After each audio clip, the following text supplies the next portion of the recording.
Rivayet edilir ki İbn Abbas, Allah ondan razı olsun, ey iman gətirənlər, Allahın sizə halal buyurduğu təmiz ruziləri haram etməyin və həddi aşmayın. Maidə surəsi 87-ci ayəsi haqda demişdir. Bu ayə Peyğəmbərin sallallahu aleyhi və səlləm bir neçə səhabəsi haqda nazil olmuşdur. Onlar belə demişdilər: gəlin yığışıb söhbət etməyi kəsək, dünya ləzzətlərini tərk edək və rahiblər kimi yer üzündə gəzib dolaşaq.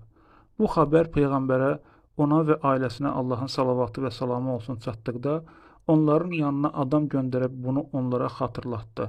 Onlar bəli dedilər. Allah elçisi sallallahu aleyhi və səlləm buyurdu: mən həm oruç tuturam, həm də tutmuram. Həm namaz qılıram, həm də yatıram. Qadınlarla da evlənirəm. Kim mənim sünnəmə tabi olarsa, o məndəndir. Kim də mənim sünnəmə tabi olamazsa, o məndən deyil. İbn Əbu Hatim 6689-cu hədis.